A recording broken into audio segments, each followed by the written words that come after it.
తిరిగి BCN news కి స్వాగతం. శ్రీకాకుళం జిల్లాకు 75 ఏళ్ల చరిత్ర ఉందని ఈ గడ్డ కోసం అనేక మంది పోరాటాలు త్యాగాలు చేశారని కేంద్ర మంత్రి కింజరాపు రామ్మోహన్ నాయుడు అన్నారు. శ్రీకాకుళంలోని కేఆర్ స్టేడియంలో నిర్వహించిన జిల్లా వజ్రోత్సవాల ముగింపు కార్యక్రమంలో ఆయన మాట్లాడారు. సర్దార్ గౌతు లచ్చన్న, బొడ్డేపల్లి రాజగోపాలరావు, ఎర్రనాయుడు వంటి మహనీయుల సేవలు చిరస్మరణీయమని కొనియాడారు.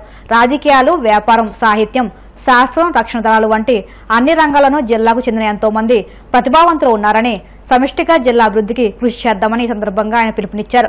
మంత్రి అచ్చెన్న మాట్లాడుతూ జిల్లా ఆవిర్భావ ఉత్సవాల్లో ఎమ్మెల్యేగా, ఇప్పుడు వజ్రోత్సవాల్లో రాష్ట్ర మంత్రిగా పాల్గొనడం ఆనందంగా ఉందన్నారు.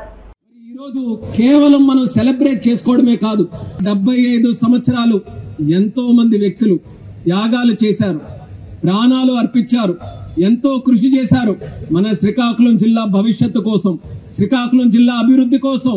అయితే కేవలం ఈ 75 సంవత్సరాలు చేసినటువంటి కృషికి కొంతమందిని మనం అందరం కూడా ఈ రోజు సన్మానం చేసుకున్నాం.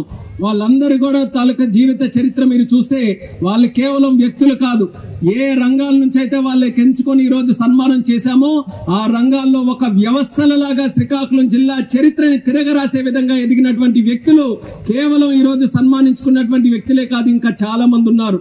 రాజకీయాల దగ్గర నుంచి మొదలు పెడితే మన శ్రీకాకుళం జిల్లా నుంచి బ్రిటిష్ వాళ్ళని గడగడలాడించినటువంటి రైతు పక్షపాతి, బడుగు బడహీన వర్గాల తాలూకా ఆశాజ్యోతి సర్దార్ గౌతు లచ్చన్న గారు, అలాగే బొడ్డేపల్లి రాజగోపాలరావు గారు 6 పర్యాయాలు పార్లమెంటు సభ్యుడిగా గెలిచినటువంటి వ్యక్తి, అలాగే డోల సీతారాముల నాయుడు, గొర్రెల శ్రీరాముల నాయుడు గారు, ఇలా ఎంతో మంది వ్యక్తులు, అలాగే కింజరాపు ఎర్రన్నాయుడు గారు, అటువంటి వ్యక్తులు రాజకీయాల్లో రాణించి రాష్ట్రాల్లో మంత్రులుగా, కేంద్రంలో మంత్రులుగా ఈ రోజు ప్రపంచాన్ని ఏలేటటువంటి శక్తి కలిగిన జిఎంఆర్ సంస్థ ఆ పుట్టుక మన శ్రీకాకుళం జిల్లాలోనే జరిగిందనేది కూడా మనం అందరం కూడా గర్వించదగ్గ విషయం. ఇలాగే ఏ రంగమైనా తీసుకోండి, మన శాస్త్రీయ రంగం గాని, సాహిత్య రంగం గాని, మనకి ఆర్మీలో కూడా ఈ రోజు చూస్తే అత్యధికమైనటువంటి జనాభా మన శ్రీకాకుళం జిల్లా నుంచి దేశ రక్షణ కోసం ఈ రోజు కృషి చేస్తున్నారు. అలా అన్ని రంగాల్లో కూడా మన శ్రీకాకుళం జిల్లా వాసులు ఎంతో కష్టపడి ఈ రోజు పనిచేయడం కూడా జరుగుతుంది. కానీ మనం గుర్తుపెట్టుకోవాల్సినటువంటిది 75 సంవత్సరాలు మన జిల్లా వాసులు మనమందరం ఎంత కష్టపడినా మనం దేశం ప్రపంచాన్ని తయారు చేశాం, కానీ శ్రీకాకుళం జిల్లాని తయారు చేసుకోలేకపోయాం.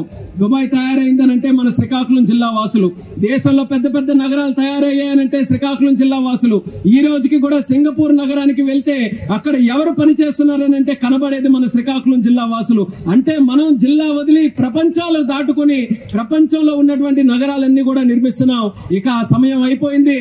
ఇక నుంచి మనం నిర్మించాల్సినటువంటిది మన బంగారం అయినటువంటి శ్రీకాకుళం జిల్లా భవిష్యత్ అని ఇక్కడ ఉన్నటువంటి ప్రతి ఒక్క సిక్కోలు జిల్లా వాసి కూడా తెలుసుకోవాలి. డైమండ్ జూబ్లీ సెలబ్రేషన్ జరుపుకుంటున్నాం.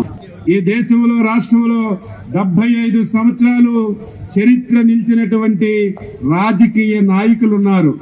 ప్రతి ఒక్కరిని కన్నటువంటి గడ్డ శ్రీకాకుళం గడ్డ అని చెప్పి ఈ సందర్భంగా సగర్వంగా తెలియజేస్తున్నాను. అందులో శ్రీకాకుళం జిల్లా భౌగోళికంగా చాలా మంచి జిల్లా, సుదీర్ఘమైనటువంటి తీర ప్రాంతం ఉన్నటువంటి జిల్లా. దీనన్నింటికంటే మించి మంచి మనసుతో కష్టపడి పనిచేసినటువంటి ప్రజానీకం ఉన్నటువంటి జిల్లా మన జిల్లా శ్రీకాకుళం జిల్లా అని గర్వంగా నేను చెప్పదలిచాను. ఈ రోజు అపారమైనటువంటి వనరులు ఉన్నాయి. వనరులన్నీ కూడా ఉపయోగించుకొని అందరం కలిసికట్టుగా ఇప్పుడిప్పుడే జిల్లా గాడిలో పడింది. ఇప్పుడిప్పుడే ఒక మంచి సంపూర్ణమైనటువంటి సహాయ సహకారాలు అందించగలిగితే జిల్లా చరిత్రను మార్చగలం. ఈ జిల్లా అభివృద్ధికి ఈ జిల్లాలో ప్రతి ఒక్కరూ సుఖ సంతోషాలతో ఉండే విధంగా అన్ని విధాల నా వంతు చేతనైనంత వరకు సహాయ సహకారాలు అందిస్తారని ఈ సందర్భంగా తెలియజేస్తూ, ఈ జిల్లాలో పుట్టిన ప్రతి పౌరుడికి, ఈ జిల్లాలో పుట్టి ఈ రాష్ట్రంలో, దేశంలో, ప్రపంచంలో ఉన్న ప్రతి ఒక్కరికి కూడా 75 సంవత్సరాలు ఆవిర్భావ దినోత్సవాలు సందర్భంగా తెలియజేస్తూ, భావితర పౌరులందరూ సర్దార్ గౌతు లచ్చన్న జీవితాన్ని ఆదర్శంగా తీసుకుని దేశ అభివృద్ధికి కృషి చేయాలని విశాఖ జిల్లా కలెక్టర్ హరీంద్ర ప్రసాద్ విద్యార్థులకు పిలుపునిచ్చారు. సర్దార్ గౌతు లచ్చన్న 116వ జయంతి సందర్భంగా విశాఖలో సర్దార్ గౌతు లచ్చన్న విగ్రహానికి పూలమాల అలంకరణ చేసి జయంతి వేడుకలను ప్రారంభించారు. ఈ సందర్భంగా కలెక్టర్ మాట్లాడుతూ గౌతు లచ్చన్న ఉప్పు సత్యాగ్రహం వంటి అనేక పోరాటాలు చేసి మనకు స్వతంత్రం రావడంలో కీలక పాత్ర పోషించారని కొనియాడారు. స్వతంత్రం వచ్చిన తర్వాత 35 సంవత్సరాల పాటు ఎమ్మెల్యేగా పనిచేసి ఉత్తరాంధ్ర అభివృద్ధి కోసం ప్రజల కోసం పోరాడిన యోధులని కొనియాడారు. ప్రజలందరికీ కూడా సర్దార్ డాక్టర్ గౌతు లచ్చన్న వారి యొక్క జయంతి దినోత్సవ శుభాకాంక్షలు తెలియజేస్తున్నాను. ఒక మహానీయుని ఈరోజు మనం అందరూ కూడా గుర్తెచ్చుకుంటున్నాము. చిన్నప్పటి నుంచి దేశభక్తితో ఎన్నో త్యాగాలు చేసి పోరాటాల్లో పాల్గొని మనకు ఈ స్వతంత్రం దక్కేలా చేశారు. సాల్ట్ సత్యాగ్రహ మొదలుపెట్టి సివిల్ డిసొబీడియన్స్ మూవ్మెంట్ కావచ్చు, రెవల్యూషనరీస్తో కలిసి రాజమండ్రి మిషన్లో ఉన్నప్పటికీ కూడా స్వతంత్రం గురించి ఆలోచించి ఆయన చేసిన కృషి వల్లే ఈరోజు ఈ ఫ్రీడమ్ని మనం ఎంజాయ్ చేస్తున్నాము. అంతేకాకుండా స్వతంత్రం వచ్చిన తర్వాత దాదాపు 35 ఏళ్ళు ఒక శాసన సభ్యులుగా ఉండి ఉత్తరాంధ్ర ప్రజల కోసం, ఉత్తరాంధ్ర అభివృద్ధి కోసం పోరాడిన వ్యక్తి డాక్టర్ వారు. ఆయన ఒక పుట్టినరోజు అందరూ ఇక్కడ రావడం, ఎస్పెషలీ చిల్డ్రన్ అందరూ కూడా ఉన్నారు. ఇలాంటి లీడర్స్ని మనము ఇన్స్పిరేషన్గా తీసుకోవాలి.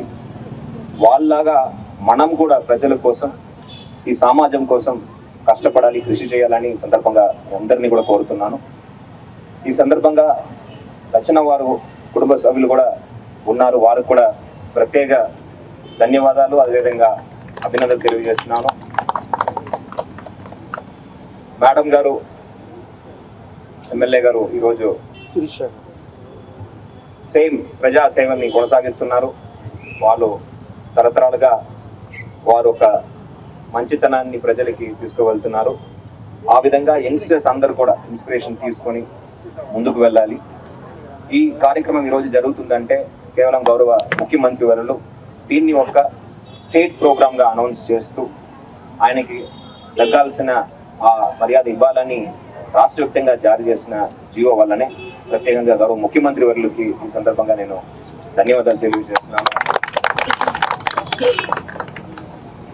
ప్రతి సంవత్సరం కూడా ఇలాంటి గొప్ప మహనీయులు ఒక గుర్తు తెచ్చుకొని వాళ్ళు చేసిన కృషిని మనం కూడా ముందుకు తీసుకువెళ్ళాలి. ఎస్పెషలీ వెనకబడిన తరగతులు, బ్యాక్వర్డ్ క్లాసెస్ వెల్ఫేర్ కోసం మనం అందరూ కూడా కష్టపడాలి. మనము బ్యాక్వర్డ్ క్లాసెస్ చెందిన వారందరూ కూడా చక్కగా చదువుకొని పై స్థాయికి ఎదగాలని నేను సంతగా కోరుతున్నాను. మహిళలు ఉచిత బస్సు పథకం పట్ల హర్షం వ్యక్తం చేస్తున్నారని విశాఖ జిల్లా టీడీపీ మహిళా నాయకురాలు సర్వసిద్ధి అనంతలక్ష్మి పేర్కొన్నారు. తల్లిని చెల్లిని గౌరవించలేని వ్యక్తి జగన్మోహన్ రెడ్డి అని ఎద్దేవా చేశారు. వైసీపీ ఎమ్మెల్సీ వరద కళ్యాణి ఆ పార్టీలో ఎంత మోసపోయారో అందరికీ తెలుసన్నారు. ఉచిత బస్సు పథకంపై కళ్యాణి మాట్లాడిన మాటలు వెనక్కి తీసుకుని కూటమి ప్రభుత్వానికి సీఎంకు క్షమాపణ చెప్పాలని డిమాండ్ చేశారు. రాష్ట్రంలో కూటమి ప్రభుత్వం వచ్చిన తర్వాత మహిళలందరూ ఎంతో సంతోషంగా ఉన్నారనడానికి స్త్రీ శక్తి పథకం ద్వారా ఎంతో మంది ఆనందంగా ప్రయాణం చేస్తున్నటువంటి ప్రయాణాన్ని కూడా వైసీపీ రాష్ట్ర మహిళా అధ్యక్షురాలైనటువంటి వరూద కళ్యాణి గారు మోసం గురించి మాట్లాడుతున్నారు. వరూద కళ్యాణి గారే మాట్లాడగలరు, ఎందుకంటే మోసపోయింది వైఎస్ఆర్సీపీలో పార్టీలో ఆవిడే కాబట్టి. ఎందుకంటే ఆవిడికి అనకాపల్లి ఎంపీ టికెట్ ఇస్తానన్నారు, బాగా తీసుకున్నారు. ఎమ్మెల్యే టికెట్ ఇస్తానన్నారు, బాగా తీసుకున్నారు. లాస్ట్ కి ఆవిడకి ఎమ్మెల్సీ ఇచ్చి వైసీపీ రాష్ట్ర మహిళా అధ్యక్షురాలకు ఇచ్చారు. మోసం గురించి మీరే మాట్లాడాలండి. మీ పార్టీలో గురించి మోసం చేసిన వ్యక్తి దగ్గరుండి, మోసాన్ని దగ్గరుండి చూసినటువంటి వరూద కళ్యాణి గారు ప్రెస్ మీట్ పెట్టి మరి ఈ రాష్ట్రంలో మహిళలకు అన్యాయం జరిగిపోయింది, ఈ రాష్ట్ర ఆడపడుచులందరికీ అన్యాయం చేసేశారు చంద్రబాబు నాయుడు గారు కూటమి ప్రభుత్వాన్ని మాట్లాడుతున్నారే. ఈ రాష్ట్రంలో ఉన్న మహిళ వైసీపీ కాదు, టీడీపీ కాదు, మహిళలందరికీ కూడా 3 సిలిండర్లు ఇచ్చి మహిళలకు మంచి దీపం పథకాన్ని ప్రవేశపెట్టిందే నారా చంద్రబాబు నాయుడు గారి. స్టార్టింగ్ నుంచి చూసుకోండి, ఎక్కడైనా దీపం పథకం దగ్గర నుంచి 3 సిలిండర్ల వరకు మంచి పథకాలు మహిళలకు అందించారండి.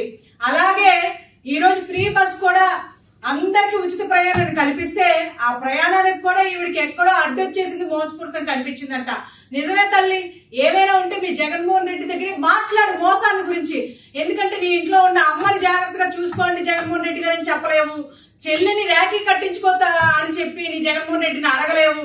అలాగే దేశంలోని జెండా ఎగరవేయలేని ఎవరైనా ఉన్నారంటే అది జగన్మోహన్ రెడ్డే.